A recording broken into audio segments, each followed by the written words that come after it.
The ground shakes, not from thunder, from feet, thousands of them. Breath comes fast, too fast. Armor scrapes armor. Someone drops a shield. It disappears under boots.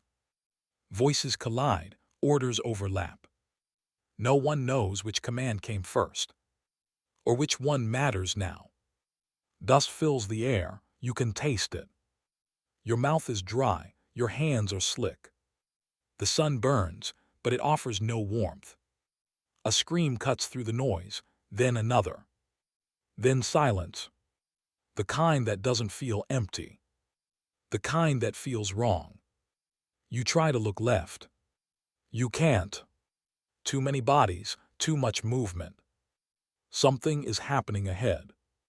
You can feel it before you see it. A shift, a pull, like the ground itself is deciding. This wasn't how it was supposed to begin. This wasn't supposed to happen here. Not like this. Somewhere a line breaks. No one knows who broke it first. You tighten your grip. Your knuckles ache. Your heart is pounding so loudly, you're sure others can hear it. Then, a sudden roar. Not from one man. From thousands. And in that moment, one thought cuts through the chaos. Not fear. Not survival. Memory. A narrow pass. A fallen king. 300 names that refuse to be forgotten. This isn't just a battle. It's an answer. But the question still hangs in the air, unspoken and terrifying. When revenge finally comes, who decides when it's enough? The year was 479 BCE. Greece was exhausted, but not defeated. Only 1 year earlier, the Persian Empire had pushed deep into Greek land. Cities burned, temples fell. Athens itself was left in ruins. The memory of invasion was still fresh, still raw, still unresolved. And hovering over everything was Thermopylae. Not as a victory, as a wound. The loss of the Spartan king Leonidas and his 300 warriors had spread across Greece like a slow, heavy fog. The story traveled from camp to camp, city to city, not exaggerated, not softened. It didn't need to be. The Persians still occupied parts of Greece. Their army was massive, disciplined, and confident. They had returned, larger, more organized, and determined to finish what they had started. But something had changed. The Greek city-states, once divided by pride and rivalry, now stood together, not out of unity, but necessity. Sparta, Athens, Corinth, Tegea, old enemies fighting under a single purpose. The location mattered. Plataea, a wide plain in Boeotia, open ground, no narrow passes, no cliffs to hold back numbers. This was not a place for heroic last stands. This was a place for decisions. The Persian army camped confidently, backed by cavalry and supply lines stretching east. The Greeks, by contrast, held higher ground, defensive, cautious, waiting. Days passed. Then weeks. No full engagement. No decisive strike. Just tension. Every morning, soldiers woke expecting battle. Every night they slept in armor. Food ran low. Water became dangerous to fetch. Morale stretched thin. Both sides waited for the other to make a mistake. And beneath the surface of strategy and patience, something darker stirred. Not just fear of defeat, but the pressure of unfinished business. Thermopylae had not been avenged. Not yet. And in the Spartan camp, that mattered more than anything else. The Spartans did not see themselves as individuals. From childhood, they were trained to erase the word I. They rose before sunrise, ate in silence, trained until muscle and thought became the same thing. Obedience wasn't taught, it was enforced. A Spartan soldier learned early that fear was not eliminated. It was controlled. At Plataea, the Spartan force numbered in the thousands, not boys, not legends, men hardened by routine, discipline, and loss. Many had known the 300 personally. Brothers, cousins, mentors. But they didn't speak of it. Spartan law discouraged open grief. Emotion was private, duty was public. Their commanders enforced strict order, no unnecessary movement, no breaking formation, no acting without command. Punishment was swift. Shame was permanent. Each man carried his shield not for himself, but for the line. To lose it was worse than death. And yet beneath the discipline, something simmered. At night around low fires, there were long silences. Not prayers, not speeches, just listening. Listening to the wind. Listening for movement. The Spartans were not eager. They were patient. They did not talk about revenge, but it shaped everything they did, every drill, every command, every step taken on that plain. This wasn't rage. It was memory sharpened into purpose. And whatever was coming, they were ready to meet it without hesitation. The first sign was not movement. It was absence. At dawn, the Greek scouts returned with reports that didn't align. Persian patrols were still visible, but not where they were expected to be. Familiar patterns had shifted by just enough to feel wrong. Nothing dramatic. Nothing obvious. Yet commanders listened more closely than usual. By midday, messengers were sent between allied camps. Some returned slower than planned. Others brought answers that felt incomplete. Sentences trailed off. Details didn't connect. No one said it aloud, but the word uncertainty hovered over every discussion. As evening approached, something stranger happened. The Persian cavalry, once aggressive and probing, pulled back, not retreating, repositioning. The wide plain that had felt exposed now felt hollow. Sound carried differently. Greek soldiers noticed that noise from the enemy camp faded earlier than normal. Fires burned lower. Horn calls were fewer. Laughter, once audible at night, was gone. Silence settled in layers. Water runs became dangerous. Persian riders began harassing supply paths, not fully engaging, just enough to force delays. One source was cut off entirely. Another was abandoned after scouts failed to return. Commanders argued quietly. Athenians urged movement. Spartans urged patience. Orders were given, then delayed. Formations were adjusted, then readjusted. No one was satisfied. That night the wind died completely. Flags hung limp. Smoke rose straight into the dark sky. The stars looked sharper than usual, as if the air itself was strained tight. Spartan discipline intensified. Weapons were inspected again. Shield straps tightened. Armor adjusted in silence. No speeches were made. Among the Spartans, this was unusual. Before major action, words were rare, but not this rare. The absence of ritual felt deliberate, as if commanders feared that speaking would make something real too soon. Some soldiers reported seeing movement near the Persian camp, figures shifting where torches should have been. Others heard nothing at all, which felt worse. A runner arrived near midnight with an urgent message. He spoke quietly, too quietly. Afterward, officers dispersed without explanation. No alarms were sounded. No formations called. Instead, orders came in fragments. Be ready. Stay alert. Wait. Wait for what? No one said. Hours passed. Men dozed sitting upright, hands still gripping spear shafts. Every small sound snapped eyes open. Every shadow seemed too sharp, too defined.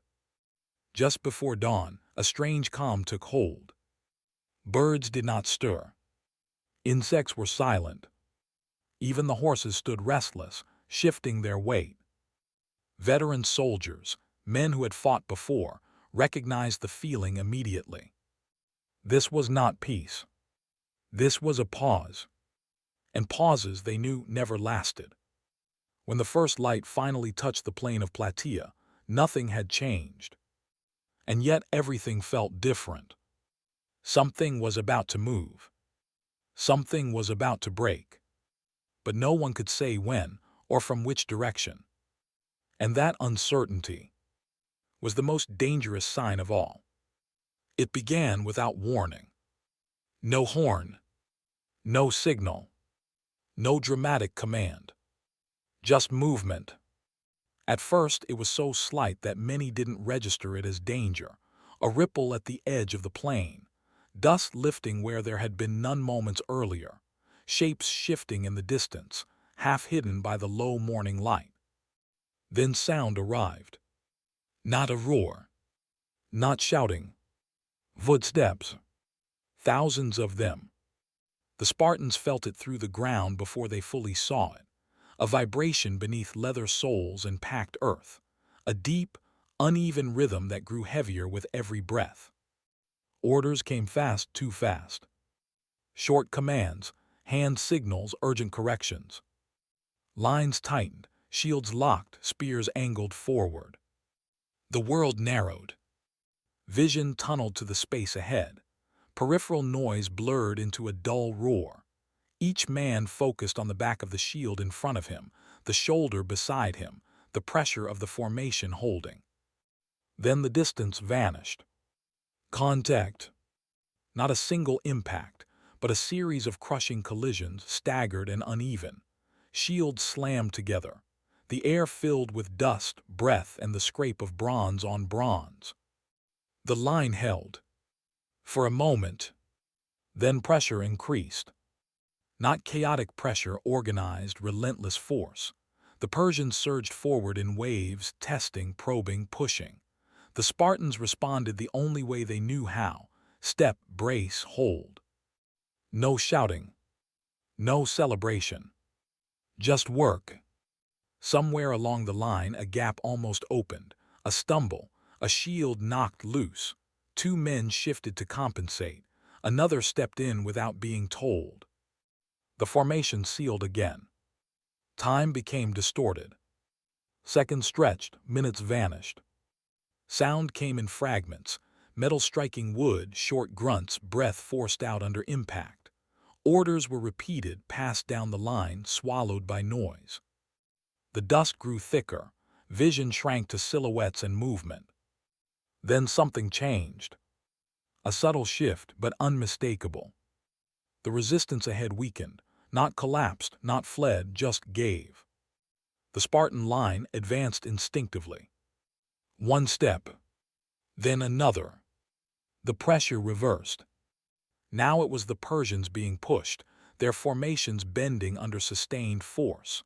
The ground beneath them churned, uneven, unstable. Still no cheers. Still no rage. Just momentum. Some Persian units attempted to regroup. Signals were given. Movement surged sideways, trying to break the line's cohesion. The Spartans adjusted without hesitation. They pivoted as one. Shields overlapped tighter. Spears angled, then re-angled. This was not speed. This was control. Minutes turned into long, exhausting stretches of motion and resistance. Sweat stung eyes. Arms burned, legs shook, but discipline held. Somewhere behind the front, reserves moved forward. Fresh weight reinforced tired ranks. The pressure never stopped. And then, another shift. Larger this time. The Persian center faltered. Not dramatically, not visibly. But enough. Spartan commanders recognized it instantly. Orders cut through the noise. Clear, sharp, final. The line advanced again. Now the dust was everywhere. The sky dimmed. The sun disappeared behind a haze of movement and earth. Sound dulled, as if the world itself had pulled away. The Persian line began to break, not into panic but into fragments. Units separated. Signals failed to reach their intended targets. Control slipped. The Spartans pressed forward relentlessly, formation intact, movement measured and unstoppable. This was no longer a test. This was resolution. Somewhere far behind the lines, the sense of command dissolved. Confusion spread faster than orders could correct it. Movements overlapped. Retreat paths clogged. And then, it was over. Not with a single moment. Not with a final blow. But with exhaustion. With collapse. With silence creeping in where noise had been moments before. The dust began to settle. Shadows reformed into shapes, shapes into figures. The Spartans stood where the Persian line had been. No cheering. No raised weapons. Just heavy breathing. And stillness. Orders came quietly now. Regroup, hold position, assess. Men looked around, as if waking from a long, disorienting dream. The plain of Plataea was changed. Something irreversible had happened here. The Persian presence, so dominant, so confident, was gone. But what remained was not triumph. It was quiet. A deep, unsettling quiet that pressed down harder than the noise ever had. As the Spartans lowered their shields, one thought passed through many minds, not spoken, not shared. This is finished. But at what cost? And what exactly had just been unleashed? That history might never fully explain. When the noise faded, clarity did not return with it. Instead, confusion took its place. Commanders moved carefully across the plain, stepping through dust that still hung in the air. Orders were short now, measured, deliberate. The urgency of battle had ended, but something about the aftermath felt unstable, unfinished.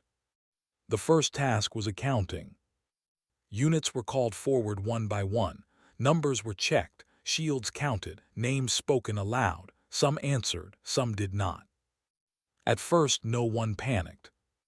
Loss was expected, disorder was not. Yet as reports came in, patterns failed to form.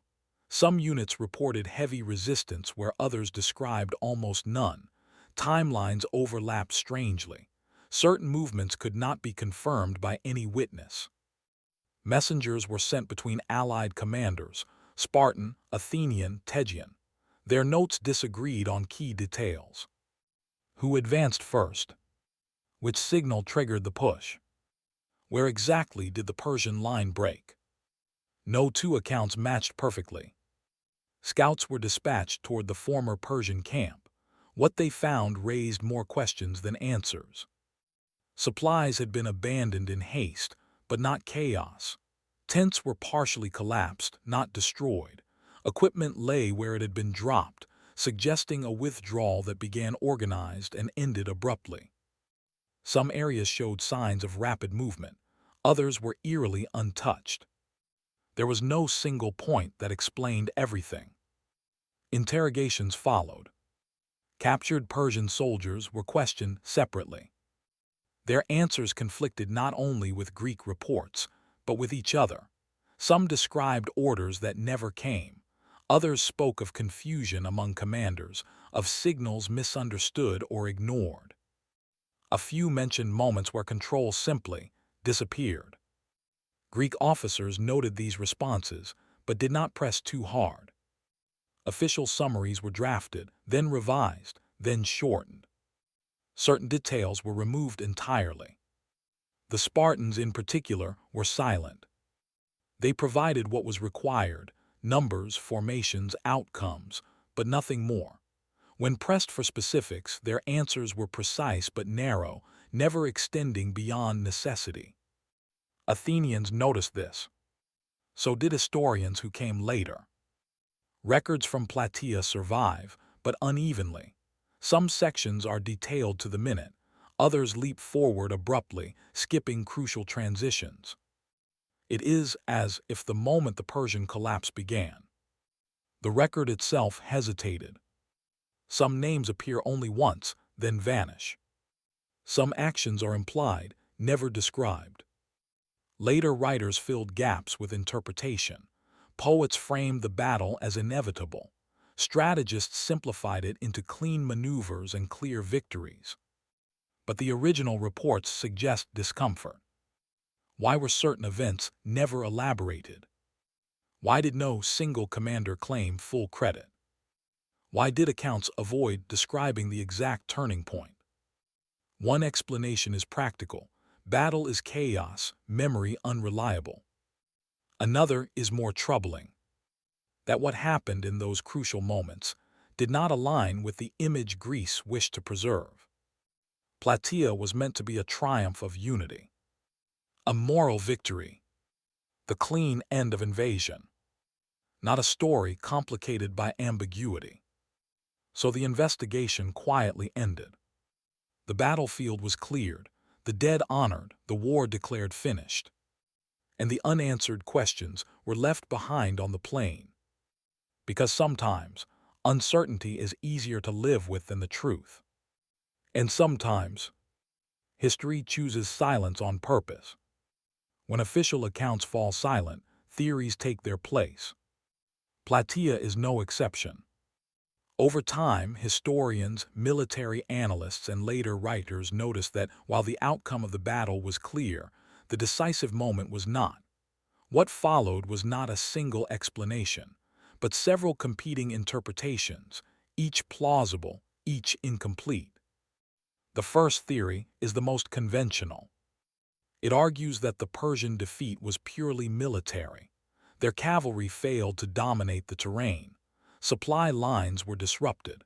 Command coordination broke down under sustained pressure.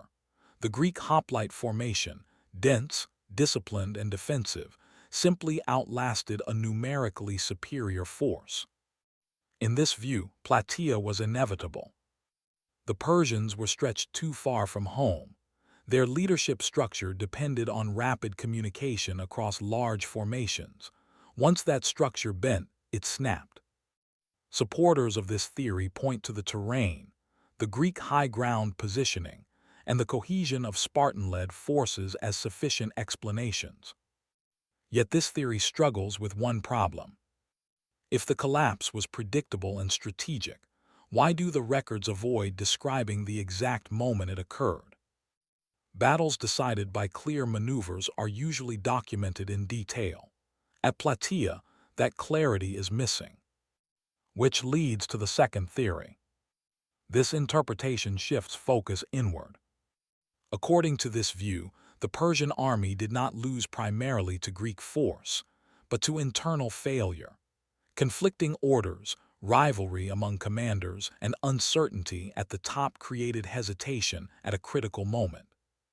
Some ancient sources hint at disagreements within Persian leadership just before the engagement intensified. Others mention delayed signals and contradictory movements. If true, the Greek advance may have coincided with a moment when Persian command authority briefly dissolved. However, this theory introduces its own contradictions. Even disorganized armies leave traces of disorder, panic, flight, collapse, but many reports from Plataea describe neither chaos nor rout. Instead, they describe something quieter, faster, as if control vanished all at once. Which brings us to the most unsettling interpretations. The third theory suggests that something occurred during the engagement that later writers deliberately chose not to describe.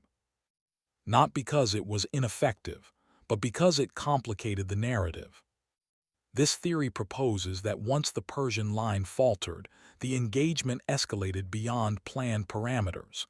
Commanders may have lost the ability, or the will, to restrain their forces. Actions were taken that ended the battle decisively, but not cleanly. Supporters of this view point to the suddenness of the Persian disappearance from Greece and the unusual restraint of Greek accounts afterward. Why emphasize unity and inevitability instead of describing the final push? Why honor the dead but avoid detail? There is no proof, only omission. And omission in historical analysis is rarely accidental. The final theory is the most controversial. It suggests that parts of the event were intentionally removed from the record, not by later historians, but by those closest to it. Sparta, in particular, controlled information tightly. Their culture valued discipline, obedience, and restraint. Publicly acknowledging uncontrolled or excessive action would have conflicted with their self-image. In this interpretation, Plataea ended the war, but also produced moments that did not align with the values Greece wanted to project. So the story was simplified. Victory was preserved. Ambiguity was buried. The absence of detail became policy. None of these theories can be proven conclusively. Each explains part of the silence, but not all of it. And perhaps that is the point. Plataea was not just the end of an invasion.